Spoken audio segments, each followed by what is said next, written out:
Well, I'm back at the cemetery. It's been months since I've been here, months since I've entered a whole new realm in life of my own, moving to a small farm, still in the same city, just on a different side of town. And I have so yearned to be back here at the cemetery, and so here today I am to clean the headstone of Frances I. Slavik and Olga S. Johnson, sisters. I find it most appropriate, number one, that here I've been talking all this time about having sister hens that we just brought home for our rooster, Polly. And so what I do when I come to the cemetery is I do drive through and I just kind of wait until I find the headstone that speaks to me, so to speak. And today it is Frances and Olga, both of who lived very long lives. Frances born March 9th, 1908, and transitioned to heaven on September 24th, 1990. And Olga, born May 5th, 1904, transitioned to heaven on March 24th, 1998. Frances and Olga, I hope you both had good lives. I see one of you is also a veteran, Frances. So I would like to take this time to thank you for your service to our country, Frances, and thank both you, Frances and Olga, for your lives.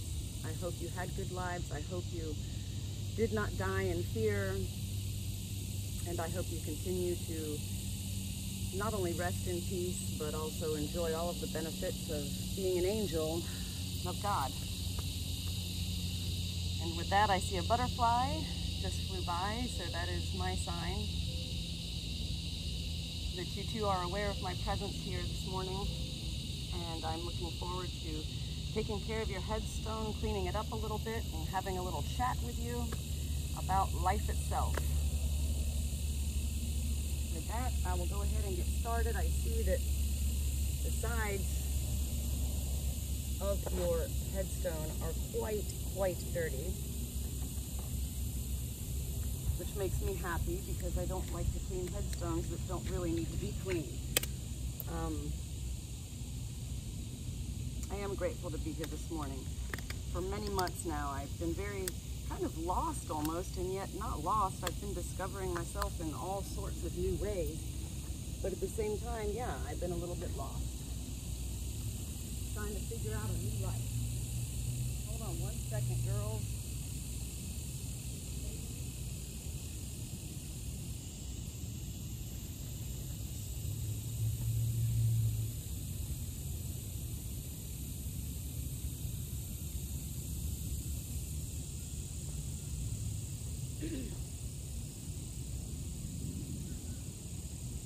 Had to get a couple of my extra scrub brushes here. I called you girls, respectfully so, I should call you ladies, but I think you understand and you get my gist.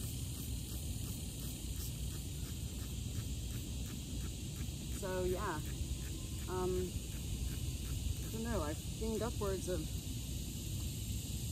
close to 600 headstones, if not more. And cleaning headstones has been a huge part of my life for many years now. So during our move, which began back in February, and we're still kind of settling in, I really did lose a lot of my normal routine in life. And I can't think of any better way to get back on track now than to be here today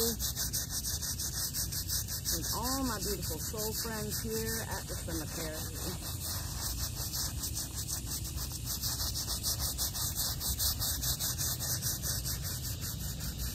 I see that both of you lived very nice, long lives.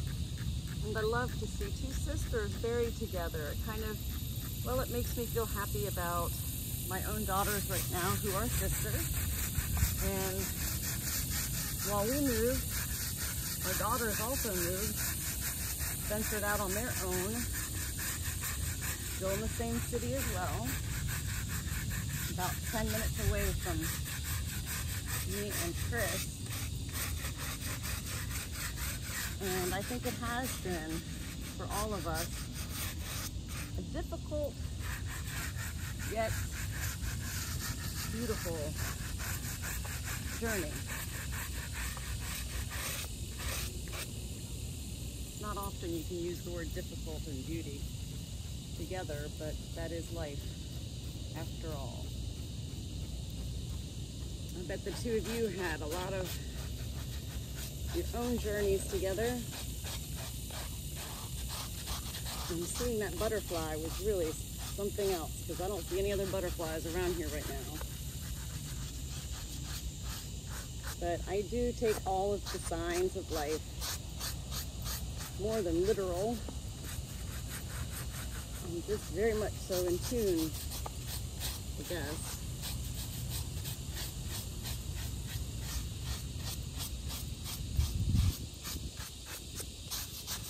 And the truth is, in life, well, life is about death. We all are born to die. And yet, because death is so unknown, even to me, we tend to take advantage of our life.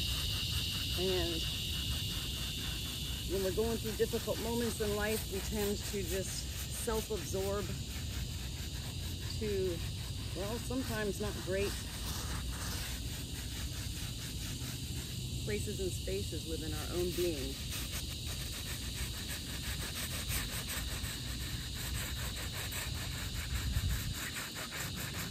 We literally just moved to a farm, a small farm.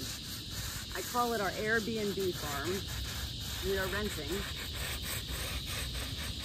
And in all honesty, we had 2 weeks left before we were closing on our home in Swansea, and we had nowhere to go. I mean, literally, we were destination unknown for upwards of 5 months. And that was not a good place to be after a few weeks. The first few weeks of destination unknown was kind of exciting. Like, ooh, where will we end up? And then we discovered there wasn't a whole lot of places around here where we wanted to stay to end up. But I do believe in life when we love our own entities as well as trust in the entities of God, Jesus, and Spirit, our manifested thoughts and dreams and desires can come true. But the first thing is we have to believe. Right, girls? We have to believe. And believing is the hardest part of life. So I have come to know. Because whatever we believe, we are also always judged, as well as shamed and blamed by life itself for our beliefs when others simply can't understand. And so when others can't understand, it makes us begin to doubt ourselves and wonder, well, is it real what I feel? That's been my journey for the past, well, I'm 49 years old now, Francis and Olga, so ever since I was aware of life itself, for all of us, that's when we're on our journeys of our lifetime.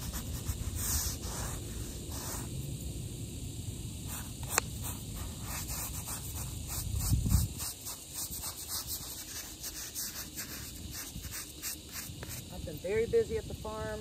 It's a totally different life. And with a totally different life does come from the world itself, mainly family, external family, lots of judgment and doubt. My family says often you're doing too much, I say, what? How can I be doing too much when I believe in waking up each morning and living life to the fullest? And for me, that doesn't mean traveling across the world and treating myself to fine wines and fancy spa days or expensive clothes. For me, living life to the fullest is always doing something good. Whether it's laundry, grocery shopping, picking out new meals to prepare for my family, putting the board games after we unpacked and found these board games we hadn't ever played, like never played. And it is about creating new life, new journeys, new ways of thinking, new things to look forward to. The other night, I made dinner and the girls came over to the farm for dinner. I love that. My girls come over to the farm for dinner. And I set up Scrabble. What a fun, simple game that really connected our whole family. So, yeah, a lot going on here.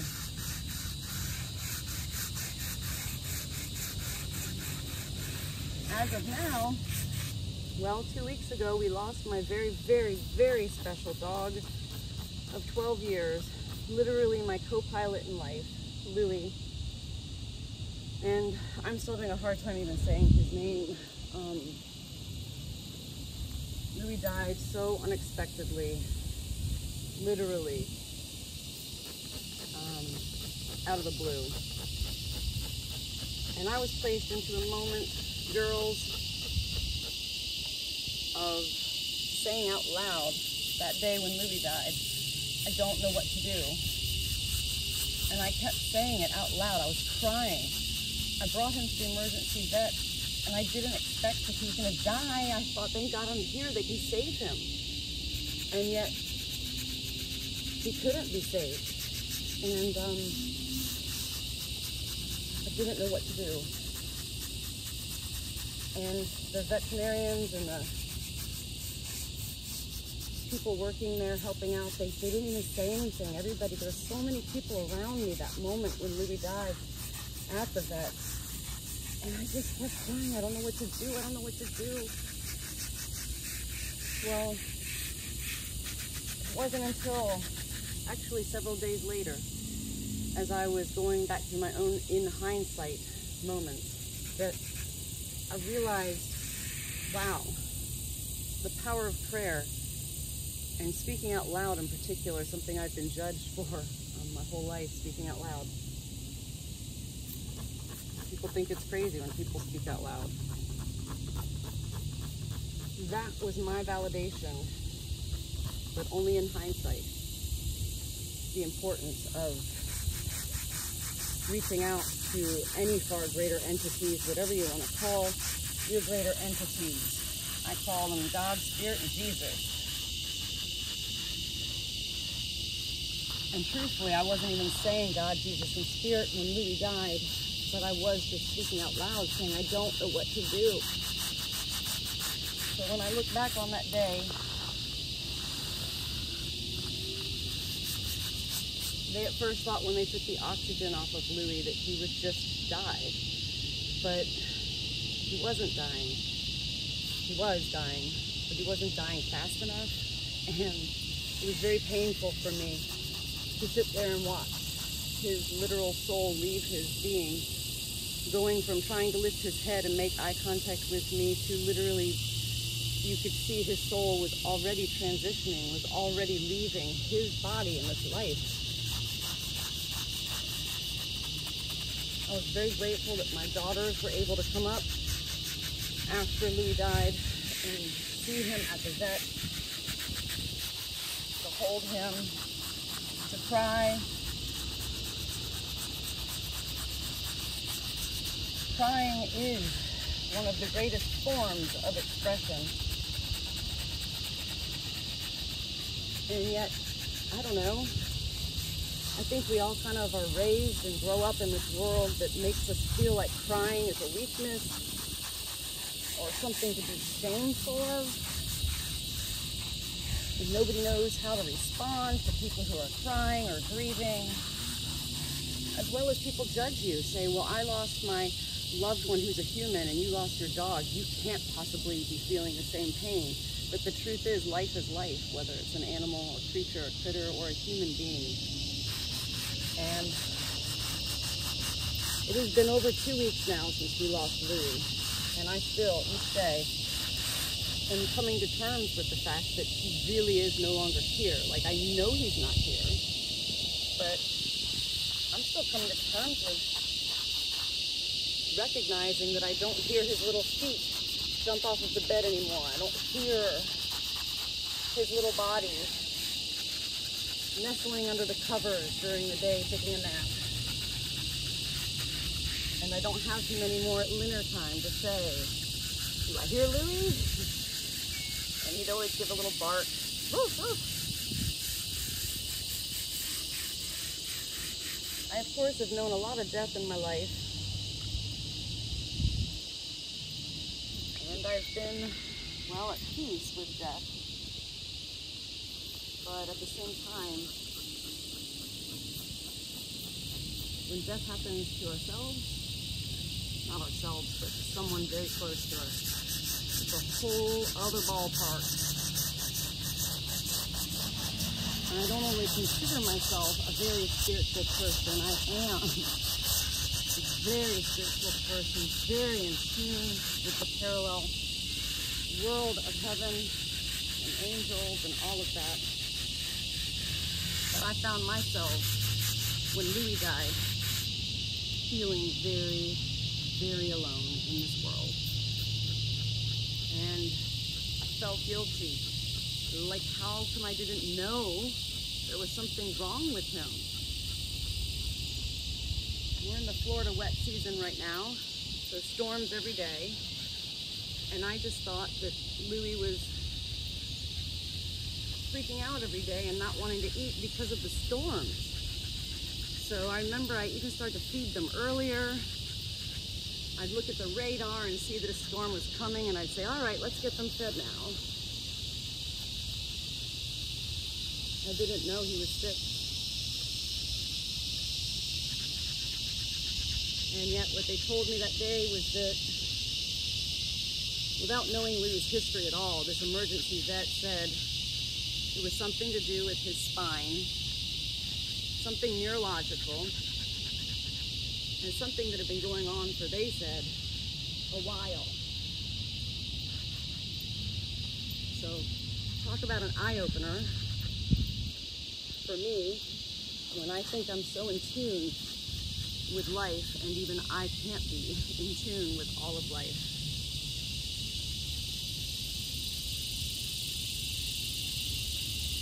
I'm so used to looking to the skies to see spirit, and I'm all about the signs.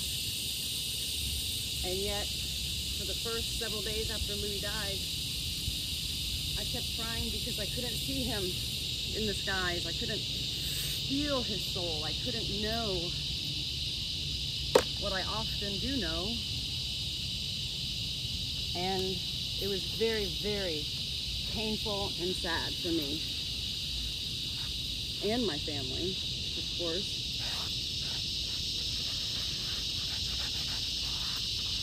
But then, after several days, when I began to feel my little dog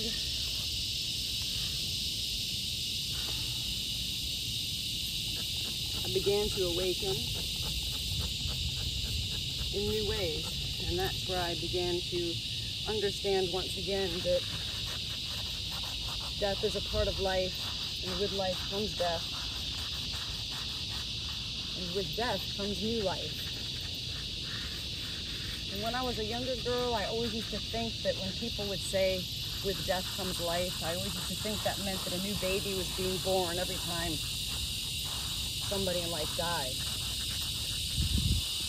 And, well, that is true too, but it's much more than that. It is about life being reborn for us who are still here in life. And Chris, my husband, his father died in February. It has been a very, very long, painful journey of grieving for Chris, so painful. And I've watched him go through these stages of denial and anger.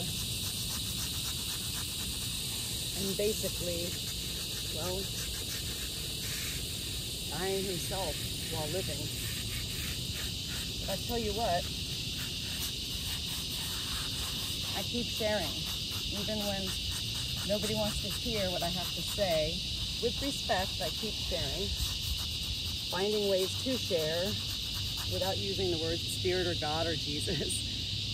And lo and behold, the other day, after one of the big storms here, Chris's car got stuck in the mud at the farm, and I mean stuck.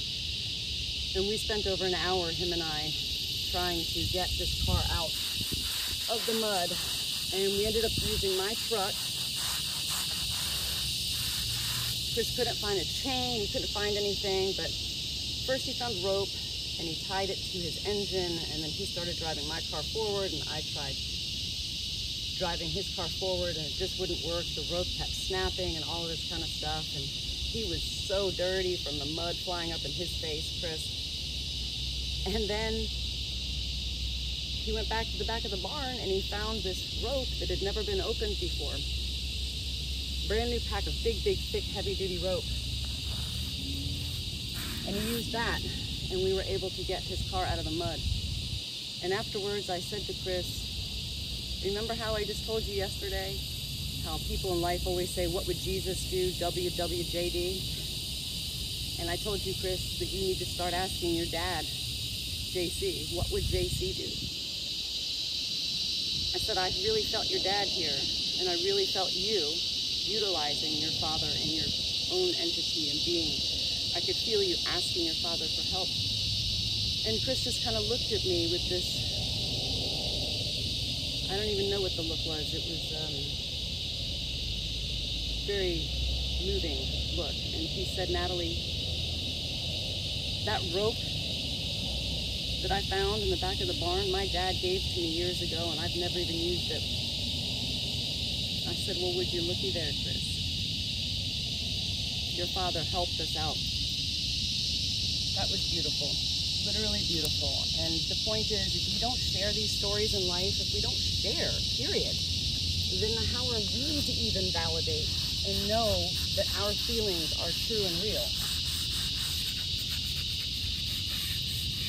That was really beautiful, because for all these months, Chris has not even been able to say or hear the words father, dad, JC. You can't even hear the word baseball or sports or UNC, anything associated with his dad. He has blocked off unknowingly in his great sense of grieving. And there's nothing worse than living like you're dying. So, I believe that, well, JC was also a farmer, so I believe that JC brought us to this farm, helped us find this farm. Oh no, I don't see any water source around here. Oh no. Hold on, just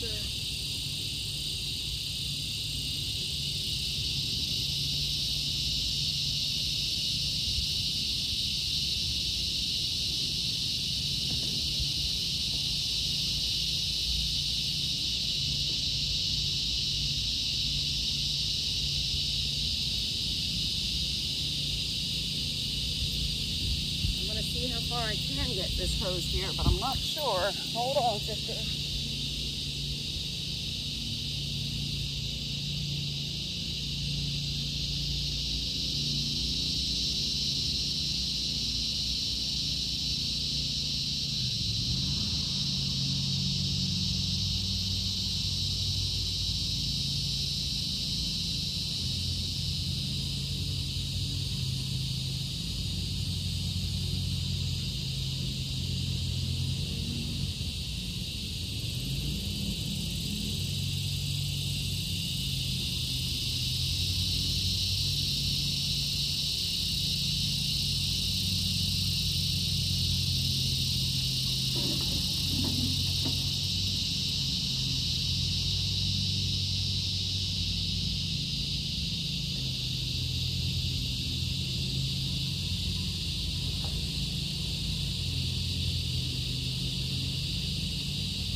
Olga, and Francis.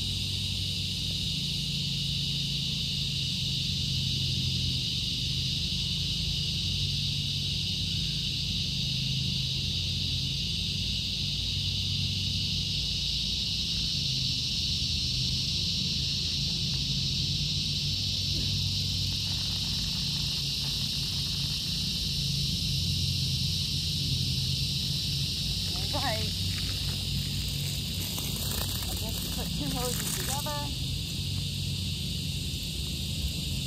Now let's see what we got here. Yeah, like life is totally different, and that's life itself. We never stay in the same place. If we did, we'd all be babies our whole life, right? One thing that never changes is our soul. And that's the truth. All right, so this is a good start. I can see where I need to do my touch-ups here.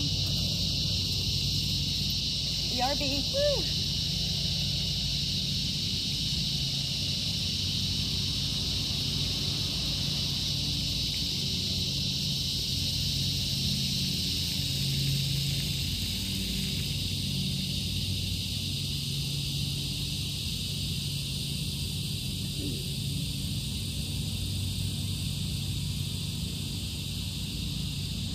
Okay. I've really been fascinated with our new rooster, Polly, who was gifted to us from our realtor and her assistant, Carrie and Emma. Carrie is the one who hand-raised Polly. They actually named Polly at first Pauline because they thought Pauline was going to be a girlfriend to Emma, her rooster named Fred. And Fred actually, I believe, at one point ran for mayor. Yes, the rooster, Fred. That's how well known Fred is. And Emma. So when they found out that Pauline was really Polly, well, he couldn't stay. And here we were. We had just moved into the little farm, which I call the Airbnb because it's not our farm. We are there temporarily. But wow, what a gift to have an actual creature that inspires you to wake up.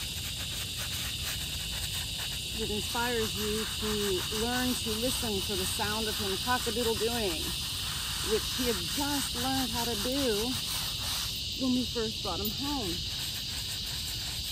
Now about 6 weeks ago or so.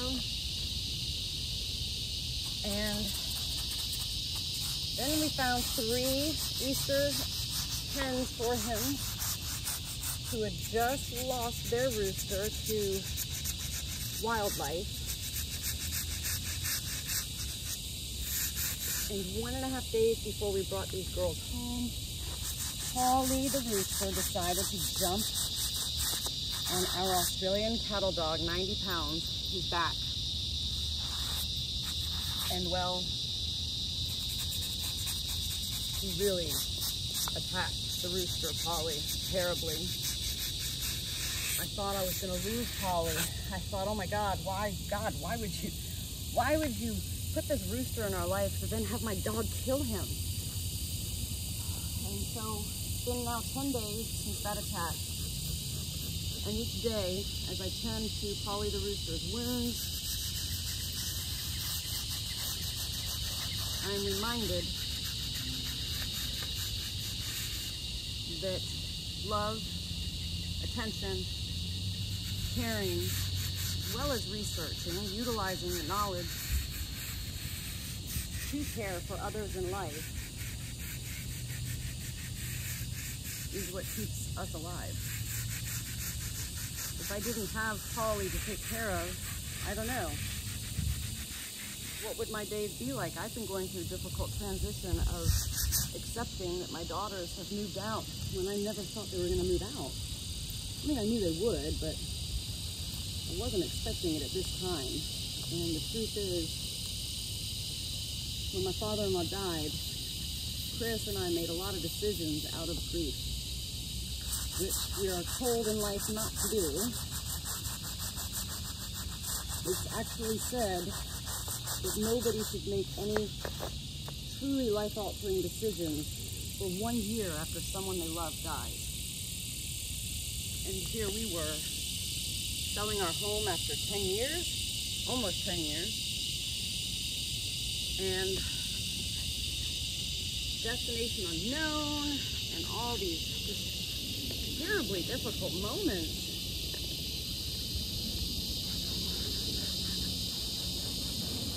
I was very lost without my girls. But we are all adjusting, and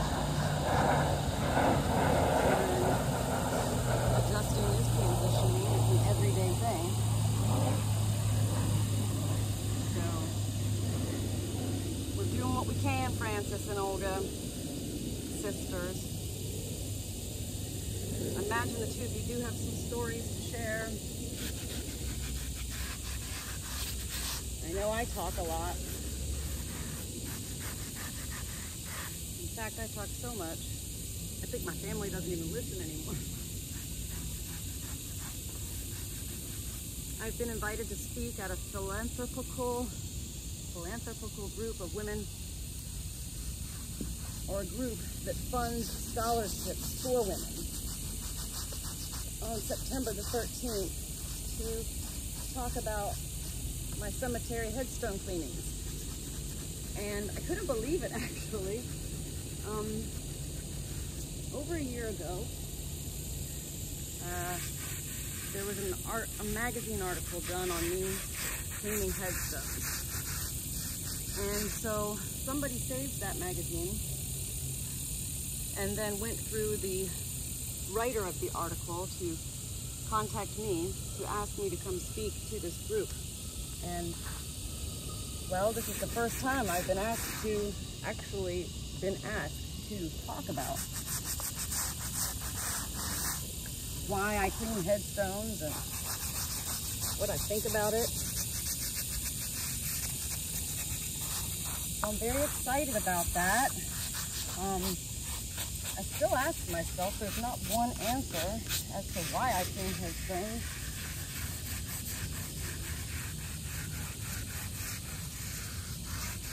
It's just something that I find great peace in preserving history. Every time I leave here after cleaning a headstone, I go to my big yellow Oviedo history book and look up the names and see what I can find. As well as I go to my cemetery cleaning girlfriend number 1, Ingrid, to ask her for her knowledge, because she is a wealth of knowledge and knows everybody here buried at the cemetery, which is, I think, 1,117 souls buried here as of now. Let me turn that water back on.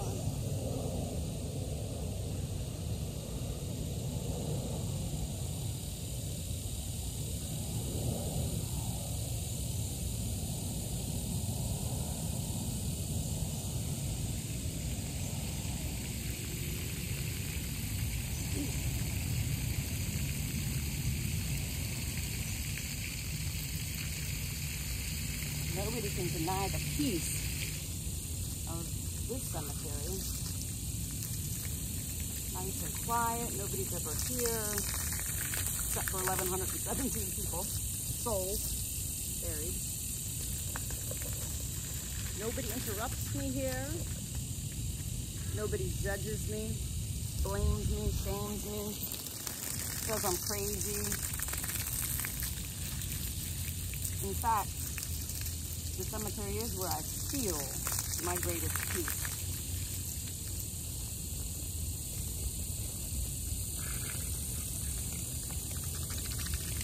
Okay, hold on. There we go. So sisterly love. Very special for me today to be cleaning your headstones because, well, it makes me think of my own girls, my daughters, and how close they've always been, and yet how close they're becoming now because they are living independently away from us. I would have loved to have lived with my older sister through my younger years, but we both went our separate ways.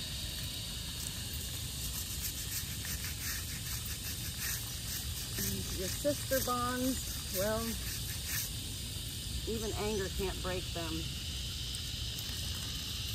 but time can heal them.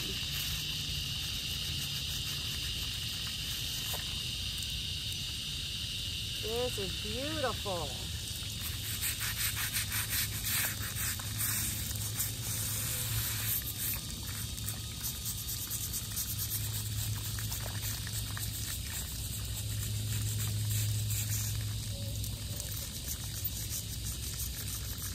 I told Chris last night when he asked me what my plans were for today, I said, I'm going to the cemetery.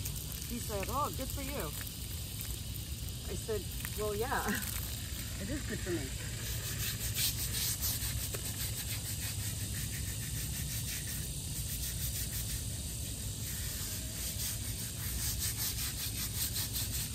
And when we become aware of things in life, like I've been aware for a while now that I have lost my whole routine and structure, and it is a whole new life.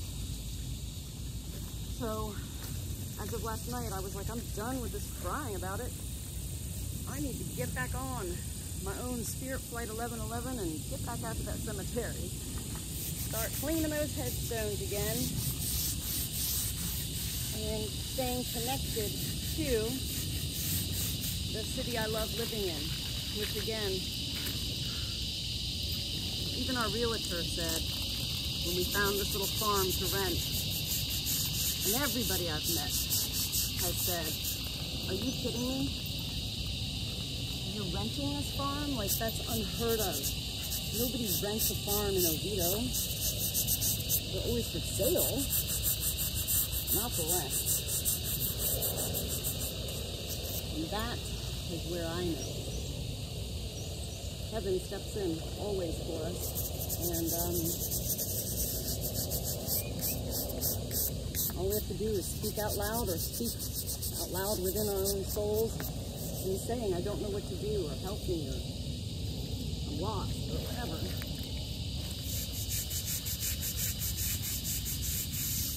But nobody's going to come help if you don't ask, right?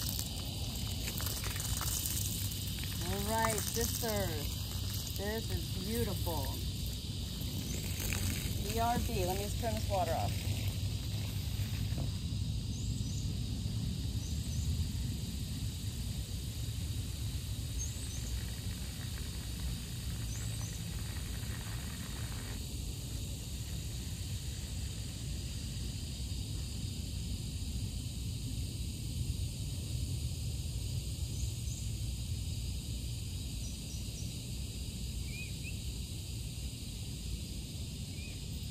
Another thing I've always been so in tune with is cliches, the cliches of life.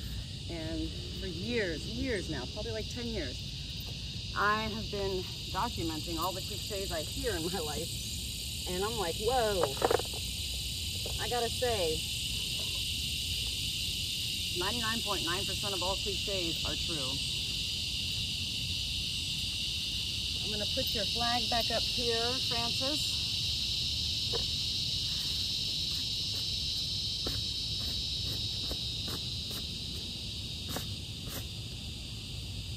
Thank you again, Francis, for your service to our country. What a brave, brave soul.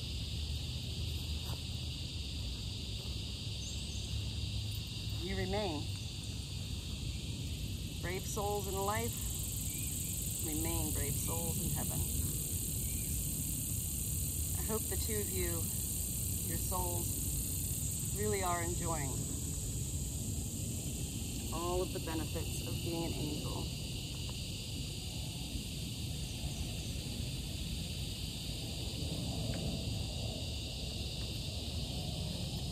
Francis.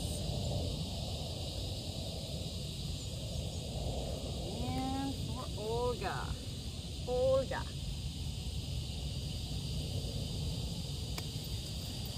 Francis and Olga. Francis Slavik, Olga Johnson, sisters. Thank you for your life. Until we meet again, may you enjoy the beauty of your clean headstone. And I now look forward to going and looking up your names and seeing what kind of history I can discover so that I can continue keeping the lives of all souls here in Oviedo alive.